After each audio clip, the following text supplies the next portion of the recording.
Good morning, Cane Creek. This is Miss Davis. I teach first grade, and I'm going to be reading Chapter 7 to you of Mr. Popper's Penguins. Chapter 7, Captain Cook Builds a Nest.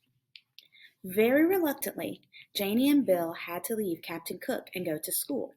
Mrs. Popper was busy in the kitchen, rather belatedly doing the breakfast dishes, and while she dimly realized that the penguin was going in and out the refrigerator pretty frequently, she thought nothing of it at first. Meanwhile, Mr. Popper had abandoned his telephoning and was now busy shaving and making himself neat in honor of being the owner of such a splendid bird as Captain Cook. But the penguin, though thus neglected for the moment, was by no means idle.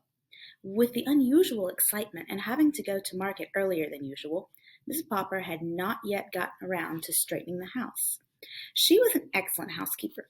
Still, with two children like Janie and Bill, and a husband with such untidy ways, there is no denying the fact that she had to pick up the place rather frequently.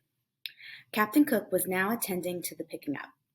Into the corners of every room he prowled and poked and pecked with a busy thoroughness. Into every closet he stared with his white circled eyes.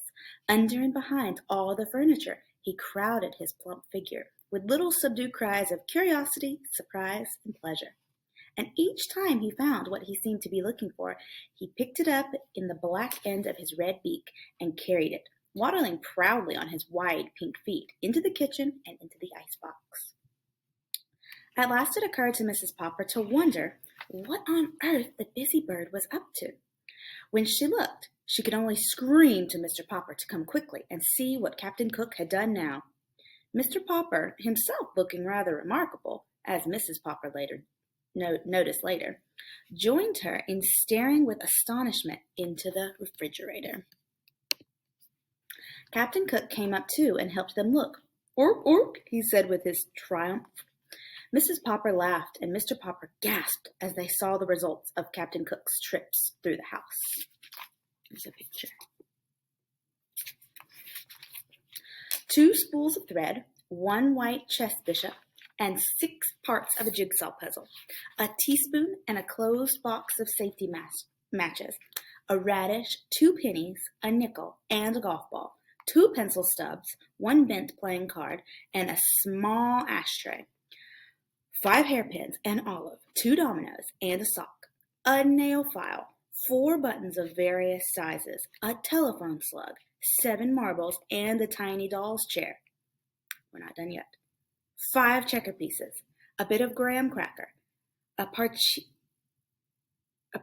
cup and an eraser, a door key, a button hook, and a crumpled piece of tinfoil, half of an old lemon, the head of a china doll, Mr. Popper's pipe, and a ginger ale cap, an ink bottle cork, 2 screws, and a belt buckle, 6 beads from a child's necklace, 5 building blocks, a darning egg, a bone, a small harmonica, and a partly consumed lollipop, 2 toothpaste lids, and a small red notebook. "I guess this is what you call the rookery," said Mr. Popper, "only he couldn't find any stones to build his nest with." "Well," said Mrs. Popper, "those penguins may have heathen ways at the South Pole, but I declare I think this one is going to be quite a help around the house." "Ork," said Captain Cook, and strutting into the living room, he knocked over the best lamp. "I think, Papa," said Mrs. Popper, "that you had better take Captain Cook outside for a little exercise. Good gracious, but you're all dressed up. Why, you look almost like a penguin yourself." Mr. Popper had smoothed down his hair and shaved off his whiskers. Never again would Mrs. Popper have to reproach him for looking as wild as a lion. He had put on a white shirt with a white tie and white flannel trousers, and a pair of bright tan oxblood shoes. He had got out of the cedar chest his old black evening tailcoat that he had been married in, and brushed it carefully and put it on too. He did indeed look a little like a penguin. He turned and strutted like one for now, just for Mrs. Popper. But he did not forget his duty to Captain Cook.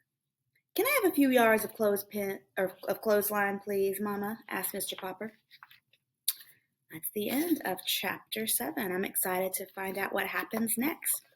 I hope you are enjoying Mr. Popper's Penguins so far. And thank you for joining me.